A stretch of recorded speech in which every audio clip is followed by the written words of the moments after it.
hear about all these horror stories of apprentices just being ridiculed. Because like, it is really gatekept, which I don't particularly understand why. If you think it's a 9 till 5 job, You're definitely wrong. It just never stops.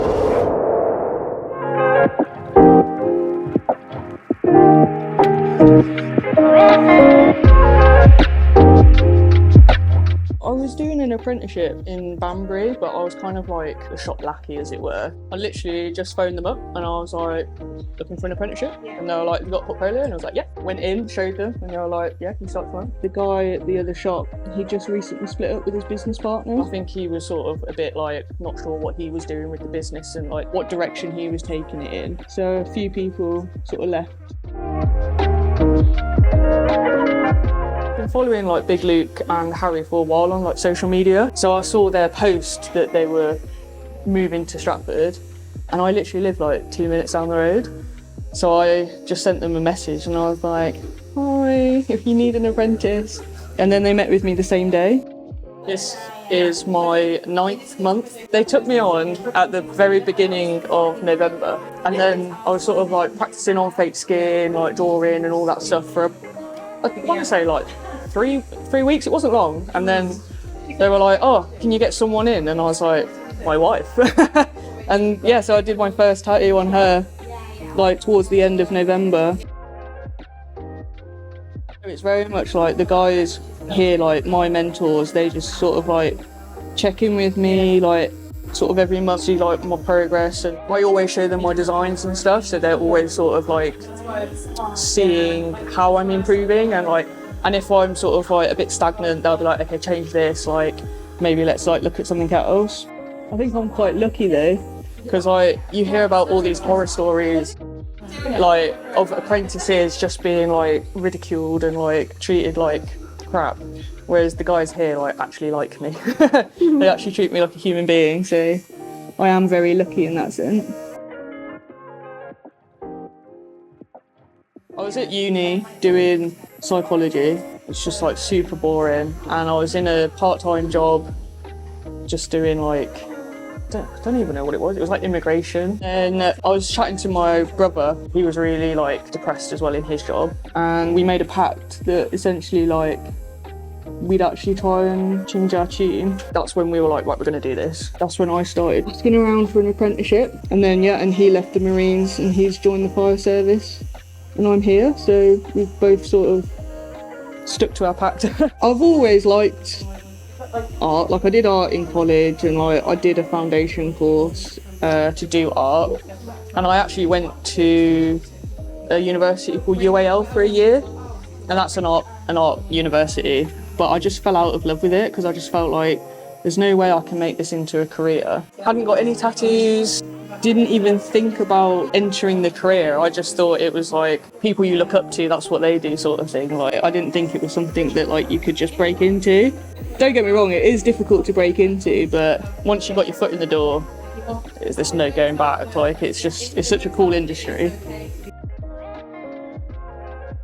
I think my whole career at the moment has been very positive. It is very different in the sense that it's not like government regulated, so you don't have like a criteria that you work towards, or like there's no sort of checklist. But the first step is getting your license, and that's like learning all about breaking up, like setting up, breaking down, and like cleaning, and like learning all about sort of like hazardous materials and all that stuff. And then the council come and they do like a little quiz and they sort of test you. It's not that full on, but it is like, you can fail it. So it's just like, when they say, yeah, you're good to go, it's like, oh my God, I'm licensed tattoo artist. Like, it is really gatekept, which I don't particularly understand why, because like, you know, you want to get tattooed by someone who's good at what they do. So you don't want to like keep the secrets from people and then they just go and open up a shop and then they're doing like random stuff, you know, like you want someone that's like kind of knows what they're doing. So even if they're learning themselves, it's still important that like they're being fed information by other artists and stuff so they can learn. Because like a lot of the time, like you do have to think about how things age, because like naturally like tattoos like spread as they get older, and it's just like when you're drawing, that's just never something you consider. So then coming into the industry, it's like sort of drilled into you. It's like, well, that gap's not going to exist in like a year's time, so like make it bigger, or like,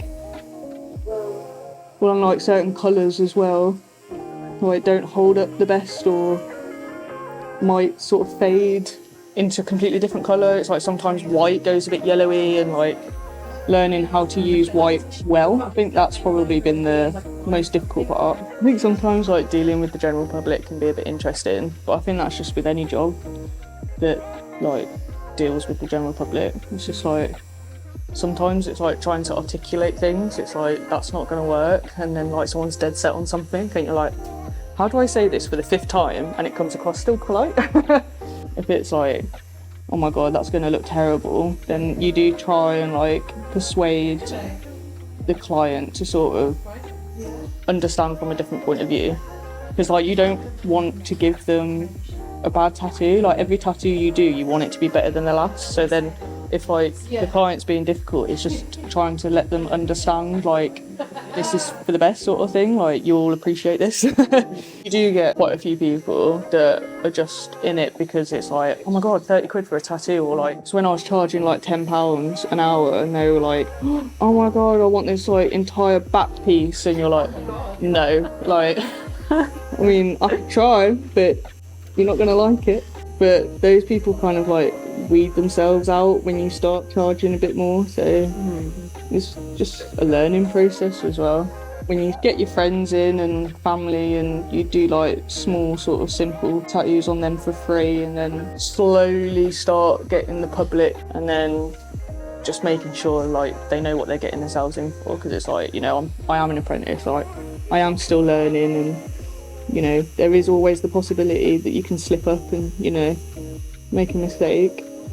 But once you're past that, then yeah, it's like beginning to charge.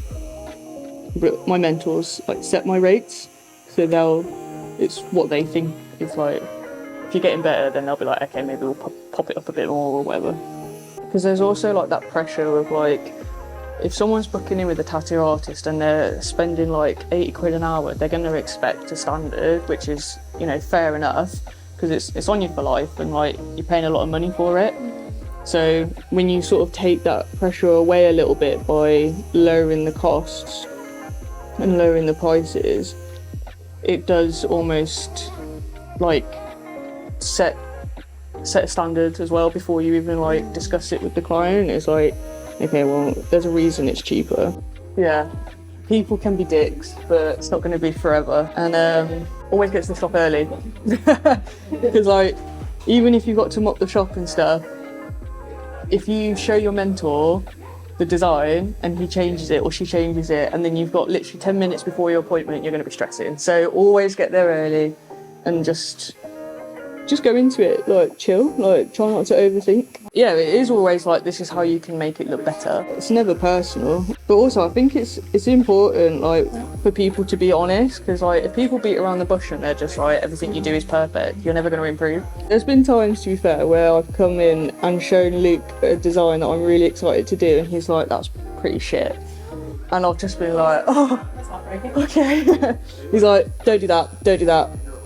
Change this, and it's like literally they're arriving at 11 and it's 10:30 and I'm like having a little heart attack in the corner. But it all works out. If you think it's a 9 till 5 job, like, you're definitely wrong. Like, you'll go on holiday and you'll be like, oh, I've had an idea for a flash sheet, and then you'll start drawing, and that's work. It just never stops.